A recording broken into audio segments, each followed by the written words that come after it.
3학년 친구들 안녕하세요.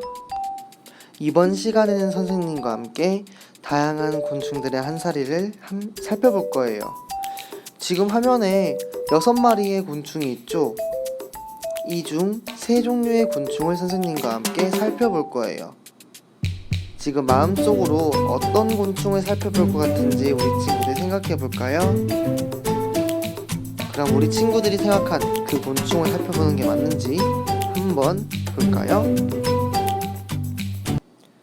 이 곤충은 어떤 곤충인가요, 이름이? 맞아요. 우리가 주위에서 잘 살펴볼 수 있는 무당벌레라는 곤충이죠. 그렇다면 무당벌레의 한살이는 어떨까요? 무당벌레는 처음에 이렇게 노랗고 탐스러운 알에서 깨어납니다. 무당벌레 알이라고 알려주기 전까지는 어떤 곤충의 알인지 절대 모르겠죠? 다음은 애벌레 과정입니다. 무당벌레는 이렇게 다리가 달린 애벌레 과정을 거칩니다.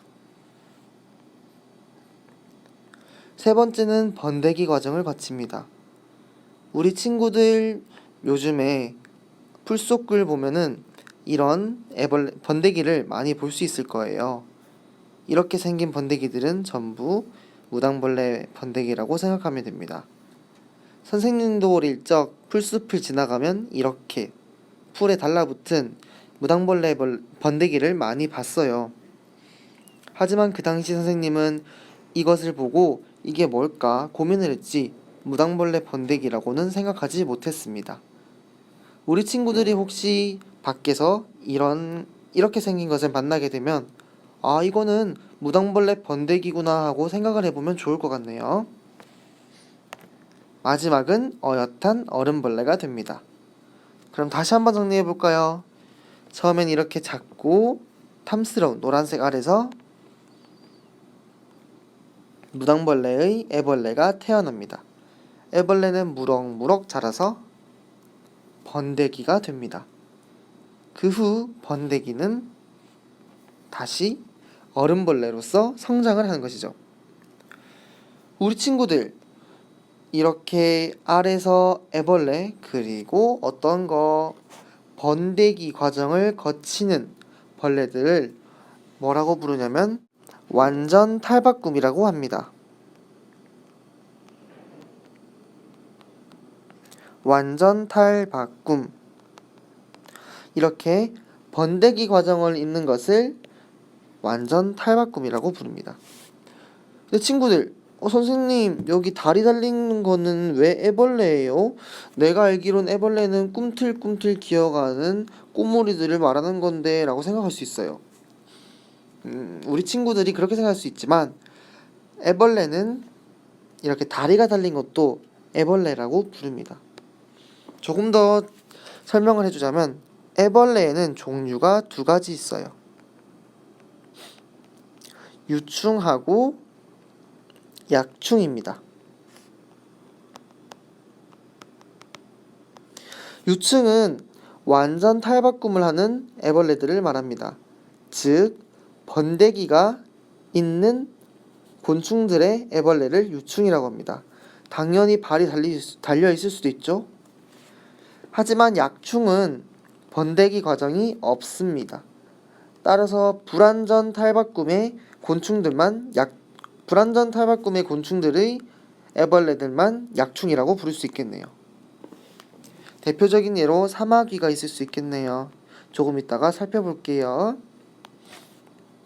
이렇게 애벌레는 기어다니지 않을 수도 있습니다.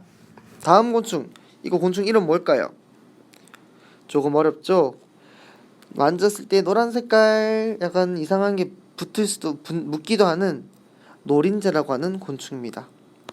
노린재의 알은 이렇게 생겼어요. 뭔가 마치 바퀴벌레의 알처럼 생겼죠. 조금은 기괴하고 이상하게 생겼습니다. 이 알 속에서 노린재의 애벌레가 나타납니다.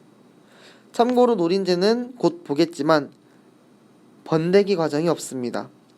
따라서 이 애벌레는 유충일까요? 약충일까요? 바로 약충이겠죠? 마지막으로 이 애벌레 과정을 거친 뒤 번데기가 없고 얼음벌레로 탈바꿈하게 됩니다. 이렇게 번데기가 과정이 없는 성장을 불완전 탈바꿈이라고 부릅니다. 다시 한번 정리해보면 알에서 애벌레, 즉 약충이 태어난 뒤 성장하여서 얼음벌레가 됩니다. 이렇게 번데기 과정이 없는 것을 불완전 탈바꿈이라고 부르고, 불완전 탈바꿈으로 자랄 때의 애벌레를 약충이라고 부릅니다. 이 세 번째 벌레, 곤충, 이건 어떤 이름을 가지고 있죠? 맞아요. 이 곤충은 날카로운 갈고리를 마치 가지고 있는 사마귀라고 하는 곤충이죠. 사마귀는 우선 이렇게, 이건 뭘까요? 사마귀의 알집입니다. 이 속에는 무수히 많은 알들이 숨어 있어요. 이 알에서 사마귀가 깨어납니다. 이런 새끼 사마귀가 깨어나서 무럭무럭 자란 뒤 번데기 과정을 과연 거칠까요? 거치지 않습니다. 이렇게 바로 얼음벌레가 됩니다. 따라서 사마귀는 번데기 과정을 거치지 않기 때문에 불완전 탈바꿈을 하며, 사마귀 애벌레는 불완전 탈바꿈이기 때문에 약충이라고 부를 수 있겠네요. 정리하자면 이렇게 무수히 많은 알집 속의 알에서 애벌레, 즉 약충이 태어나고 무럭무럭 자랍니다. 마지막으로 얼음벌레가 되는 과정을 거칩니다. 오늘 배운 완전 탈바꿈과 불완전 탈바꿈을 정리해 볼게요. 완전 탈바꿈은 어떤 과정이 있는 건가요? 바로 번데기 과정이 있는 겁니다. 오늘 배운 곤충들 중에서는 무당벌레가 있을 수 있겠네요. 왜? 이러한 번데기 과정을 거치기 때문입니다. 그럼 불완전 탈바꿈의 곤충은 어떤 과정이 생략돼 있죠? 번데기 과정이 생략돼 있죠. 오늘 배운 곤충으로는 노린재와 사마귀가 있습니다. 선생님과 함께 지금까지 다양한 곤충들의 한사리를 살펴보았고, 그리고 완전 탈바꿈, 불완전 탈바꿈에 대해서 정리해 보았습니다.